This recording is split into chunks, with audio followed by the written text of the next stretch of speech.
The motion picture commences with a cluster of youngsters frolicking outside a substantial residence, soon unveiled as an orphanage. One of the caregivers receives a phone call, informing the audience that one of the children, Laura, has been adopted. Following the title sequence, the scene transitions to a now mature Laura, roused from slumber by her son Simon. Simon, unsettled by their recent move into the orphanage where Laura spent her formative years, is soothed by his mother. He inquires about the children destined to share their new abode, and Laura explains their unique circumstances and the need for their assistance. She eases Simon into sleep by projecting moonlight onto a broken alarm clock, conjuring the illusion of a functioning lighthouse, a cherished childhood memory. The following morning, the old house is undergoing extensive renovations. Laura, accompanied by her husband Carlos, engages in a piano performance. Simon interrupts, consumes a prescribed pill, and inquires about Carlos's beach plans. Carlos promises to join later, questioning Simon's imaginary companion's attendance. Simon declines their presence and exits. Laura expresses concern over Simon's age and his continued reliance on imaginary friends. Laura and Simon stroll to the seaside, where Simon indulges in playful exploration within a coastal cavern. As departure time nears, Laura's calls for Simon go unanswered. Venturing into the cave, she discovers him engaged in conversation with a newly imagined companion. Simon requests the newcomer's presence for future playdates, to which Laura consents. As they depart, Simon leaves a trail of seashells marking their path. The following day, Benigna Escobedo, a social worker, arrives at their doorstep. She discloses Simon's adoption status and HIV-positive condition, both of which remain undisclosed to the boy. Laura, visibly disturbed by Benigna's presence, politely requests her departure.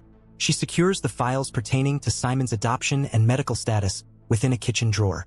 Later that night, an unusual sound awakens Laura. Intrigued, she investigates the source of the noise, leading her to the backyard shed. Inside, she encounters Benigna, equipped with a shovel. Startled, Benigna flees into the night. Laura rouses her husband, who appears unconcerned by the elderly woman's intrusion. The following morning, Laura discovers a trail of seashells, meticulously arranged by Simon to guide his friend to their doorstep. As Simon is engrossed in reading, he abruptly inquires about Laura's mortality. He then declares his eternal youth, aligning himself with his 6 newly imagined companions. Laura subsequently stumbles upon a drawing depicting 6 children, reminiscent of the orphanage residence, with one figure distinctively marked by a sack over its head and a whistle around its neck. When questioned about the drawing, Simon reveals that his friends have purloined his treasure and promises a wish upon its recovery. They embark on a scavenger hunt throughout the house, ultimately leading Simon to a key, the very key that secured the drawer containing his adoption and medical records. Simon's actions provoke Laura's anger. In a fit of defiance, Simon denies Laura's maternal status. Laura and Carlos convene with Simon to disclose his adoption and HIV-positive condition. They speculate that Simon overheard a conversation between Laura and Benigna, prompting him to devise this game as a means of communication. The following day, as Laura and Carlos prepare for the arrival of the children they intend to foster, Simon refuses to join them. He implores Laura to visit Tomas's house, a creation of his imagination. Laura's denial triggers Simon's distress, culminating in a moment of parental frustration where Laura strikes him. She descends to join the festivities. Later, while searching for Simon, she encounters a boy, garbed in an orphan's attire and masked by a sack. He forcibly confines her to the bathroom, trapping her fingers in the door and securing the room with a key. Carlos intervenes, releasing her from her confinement. Together, they embark on an exhaustive search for Simon. Laura, delving into the understair closet, displaces heavy construction tools, restoring order to the chaotic space. Frustrated by their fruitless efforts, Laura rushes to the beach, consumed by panic. The rising tide has sealed off the cave, and she witnesses a boy vanishing into its depths. In the ensuing chaos, she sustains a leg injury, prompting Carlos to intervene and pull her to safety. The scene concludes with Laura hospitalized. Simon remains missing, and Pilar, a police psychologist, arrives to interrogate her. Laura details Benigna's appearance to Pilar, who reveals the non-existence of a social worker by that name. Back at home, Carlos presents Laura with his mother's St. Anthony medal, a symbol of hope in their search for Simon. In the dead of night, Laura is jolted awake by a haunting whistle, echoing from a dreamlike state into reality. A strange noise pierces the silence. Confined to her wheelchair, she hears a violent thud against the wall, followed by a deafening crash. Rushing into Simon's room, she discovers a peculiar doll nestled in his bed. 6 months later, Simon remains missing. Laura and Carlos seek solace in a bereavement group, where Laura boldly confesses her belief that Simon's imaginary companions have spirited him away, defying the notion of his demise. One day, while driving through town, Laura spots Benigna crossing the street, pushing a stroller. She impulsively exits the vehicle, confronting Benigna. Tragically, Benigna is struck by an oncoming ambulance. Fearful that Simon might be within the stroller, Laura rushes to investigate. Inside, she finds a doll eerily similar to the one discovered in Simon's room, but with a distinctive sack over its head, reminiscent of the boy who assaulted her. Benigna lies lifeless, a whistle dangling from her neck. Following a thorough search of Benigna's residence, the police uncovered photographs and videos documenting Benigna's employment at the orphanage during Laura's time there. It emerged that Benigna had a son, Tomas, who was concealed from the public eye. Tomas, the boy with the sack over his head, suffered from a severe facial deformity. Shortly after Laura's departure from the orphanage, a cruel prank was played on Tomas by the other orphans, who removed his mask within the coastal cave, testing his reaction. Unfortunately, Tomas failed to emerge, leading to his tragic drowning and subsequent discovery by the villagers. Laura, haunted by a series of inexplicable occurrences, became convinced of a malevolent presence within her home. Seeking answers, she turned to paranormal investigators, suspecting Tomas's involvement in her son's disappearance. Aurora, a medium, and her team arrived at Laura's house, prepared to unravel the mysteries within.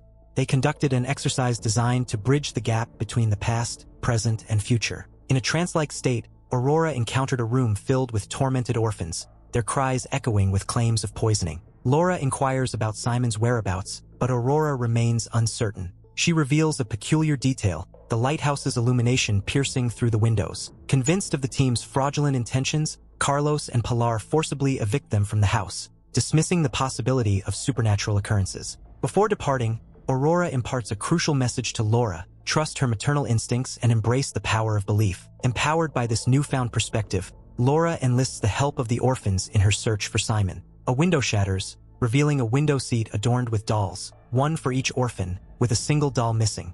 A photograph of Laura and Simon lies beneath the dolls, initiating a new scavenger hunt. Laura discovers a doorknob, leading her to the shed. There, she finds Benigna's pin near the furnace. Breaking into the furnace, she is confronted with the horrific sight of the cremated remains of the orphans. The police arrive, uncovering the truth. Benigna, blaming the orphans for Tomas's death, poisoned them, concealing their bodies to evade discovery. Her motive for infiltrating Laura's house was to recover the remains and ensure their eternal concealment. Carlos informs Laura of his decision to leave, urging her to follow suit. Laura requests 2 days of solitude at the house. As soon as he departs, she meticulously reconstructs the orphan's room, replicating its original state and placing the dolls in their respective beds. Dressed as a caretaker, she implores the deceased orphans to aid her in finding her son. When this plea proves ineffective, she realizes their desire for play, prompting her to reenact the game from the film's beginning. The orphans materialize, guiding her into the understair closet and locking her inside. There, she discerns the doorknob's compatibility with a hidden door. Inside, she discovers the room where Tomas resided during his time at the orphanage.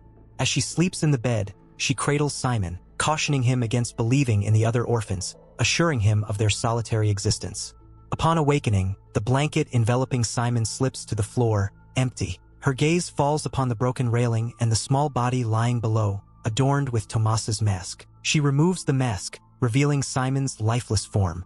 The narrative shifts to a series of flashbacks, depicting Simon's invitation to visit Tomas's house, his confinement of Laura to the bathroom, Laura's forceful replacement of the heavy beams, sealing the room's entrance, and her perception of the banging noise followed by a resounding crash. Overwhelmed by grief, Laura carries Simon's lifeless body upstairs. As she swallows a lethal dose of pills, she removes the St. Anthony medal. She awakens, bathed in the ethereal glow of the lighthouse, to find Simon alive and well.